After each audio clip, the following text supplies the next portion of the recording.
فرماتے کتابوں میں آتا ہے، میں نے جمعہ میں بھی کل عرض کی تھی کہ جب حضرت آدم علیہ السلام کی پشت مبارک میں تشریف لائے تو حضرت آدم علیہ السلام جنت میں، یہ روایات وہ ہیں جو احادیث میں مذکور ہیں، یہ کوئی قصے کہانیاں نہیں ہیں کہ جو ہم سٹوری سناتے کہ ایسے ہوا ایسے ہوا، یہ احادیث میں مذکور ہیں۔ آقا صلی اللہ علیہ وسلم کا نور پاک جب حضرت آدم علیہ السلام کی پشت میں رکھا گیا تو کتابوں میں آتا ہے کہ حضرت آدم علیہ السلام جنت میں جہاں جہاں جاتے ملائکہ ان کے پیچھے درود پڑھتے پڑھتے چلتے رہتے، جہاں جہاں جا رہے ہوتے ملائکہ پیچھے پیچھے درود پڑھتے جا رہے ہوتے۔ اور جب حضرت اماں حوا علیہ السلام پیدا ہوئی اور آقا صلی اللہ علیہ وسلم کا نور حضرت آدم علیہ السلام سے حضرت اماں حوا میں منتقل ہو گیا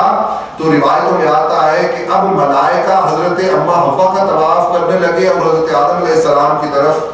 ان کی وہ نظریں التفات نہ رہی، ان کی طرف وہ نظریں نہ رہیں، ان کی طرف وہ دھیان نہ رہا، اور ملائکہ اللہ کے مقربین جتنے بھی ملائکہ اور فرشتے تھے وہ حضرت اماں حوا علیہ السلام کا طواف کرنے لگے۔ اب حضرت آدم علیہ السلام نے اللہ کی بارگاہ میں شکایت کی کہ یا اللہ، پہلے تو یہ میرے پیچھے پھرتے تھے، مجھ پر درود و سلام پڑھتے تھے، اب جو ہے یہ میرے پیچھے نہیں آتے اور میری زوجہ محترمہ کے ارد گرد گھومتے رہتے ہیں، بات کیا ہے؟ تو اللہ پاک نے فرمایا اے آدم علیہ السلام، یہ اس شمع کے پروانے ہیں جو شمع میں نے تجھ میں رکھی تھی،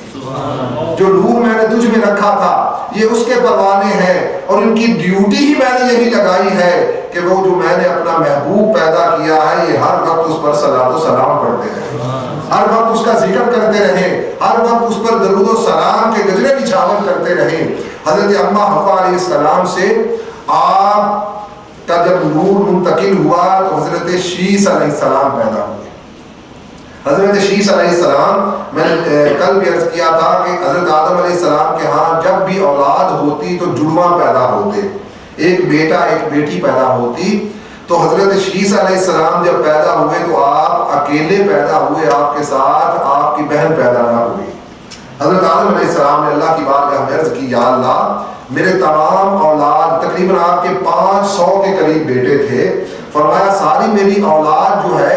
وہ جوڑا جوڑا پیدا ہوئی ہے، تو نے مجھے جوڑا جوڑا عطا کیا ہے، اور شیس علیہ السلام، شیس کو تو نے مجھے اکیلا ہی عطا فرما دیا، اس میں کیا راز ہے؟ تو کتابوں میں آتا ہے اللہ پاک نے فرمایا آدم علیہ السلام، جس طرح میں وحدہ لا شریک ہوں، میں نہیں چاہتا کہ میرا محبوب جب دنیا میں جائے تو اس کے ساتھ کوئی شریک ہو کر جائے، وہ بھی اسی طرح وحدہ لا شریک، جس طرح میری ذات ہے اسی طرح میرا محبوب بھی کسی قسم کی شراکت سے بے نیاز ہو کر اس دنیا میں جائے گا۔ تو حضرت شیس علیہ السلام سے نسل بعد نسل حضرت نبی کریم صلی اللہ علیہ وسلم کا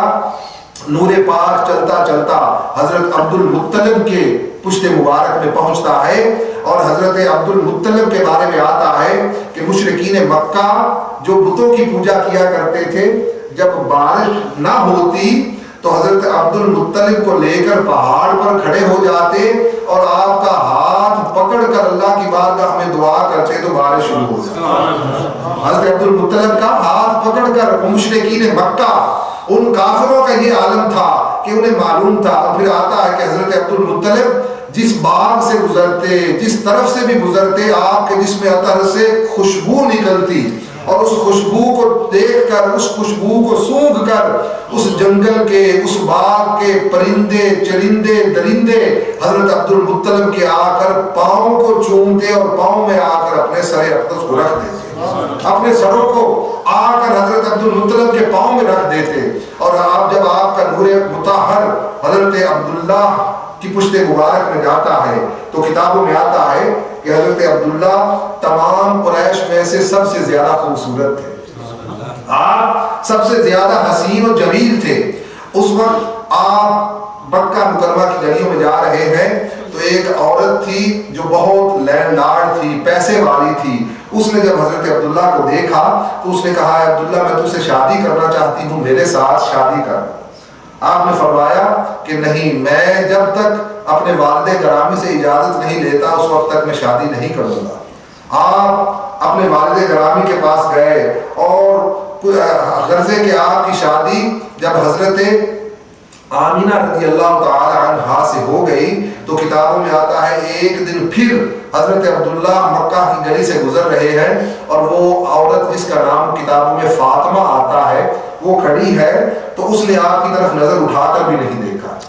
جب حضرت عبداللہ نے یہ دیکھا کہ یہ پہلے تو میرے پیچھے پڑی رہتی تھی اور کہتی تھی مجھ سے شادی کر لو شادی کر لو، اب یہ میری طرف نظر اٹھا کر بھی نہیں دیکھ رہی. آپ اس کے قریب گئے، فرمایا تو مجھے کہتی تھی میرے ساتھ شادی کر لو. اس نے ایک نظر آپ کے چہرے پر ڈالی اور وہ مشرکہ عورت کہ جو بتوں کو پوجتی تھی اسے بھی اللہ نے اپنے محبوب کے صدقے اور توسل سے اتنا ادراک اور اتنی عقل اور اتنا فہم عطا کر دیا تھا، اس کو بھی اتنا اللہ نے غیب عطا کر دیا تھا اس نبی غیب کے صدقے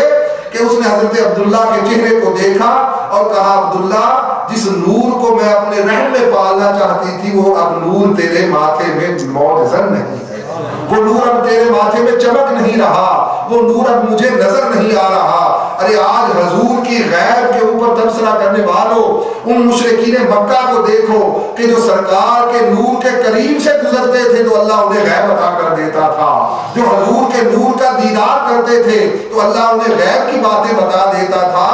جب حضور کے نور کا فیض پانے والے کافروں کو اللہ اتنا عطا کر سکتا ہے تو جو اس کے غلام ہیں، جو اس نبی آخر الزمان کے غلامی کے دعوے دار ہیں، اللہ پاک ان پر کتنا کرم فرماتا ہے. یہ آپ کی اور ہماری سوچوں سے ماورا ہے. ہم نہیں سوچ سکتے کہ اللہ نے اپنے ان بندوں کو کتنا عطا کیا ہوا ہے. ایسے تو نہیں حضور نے فرما دیا تھا کہ میری امت کے بزرگ اور میری امت کے ولی جو ہے وہ بنی اسرائیل کے نبیوں جیسے ہیں. اللہ نے ان کا مرتبہ اور مقام بنی اسرائیل کے نبیوں جیسا رکھا ہے. تو حضرت آمینہ کے جب شکل اطہر میں حضور نبی کریم صلی اللہ علیہ وسلم تشریف لائے تو کتابوں میں آتا ہے کہ آپ کی پیدائش سے پہلے پورے خطہ عرب میں بہت قحط سالی تھی، بارش نہیں ہوتی تھی. لیکن جب سرکار دو عالم صلی اللہ علیہ وسلم کے ظہور پذیر ہونے کا وقت آیا فرماتے ہیں اتنی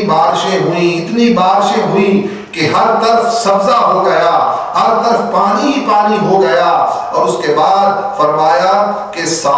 کئی ہزار سال سے آتش کدہ فارس روم میں جو آتش کدہ جل رہا تھا، مجوسی جس کی پوجا کیا کرتے تھے، جب آقا کی ولادت کا وقت ہوا وہ آتش کدہ بجھ گیا. جب آقا کی ولادت کا وقت ہوا تو قیصر و کسریٰ کے محلوں کے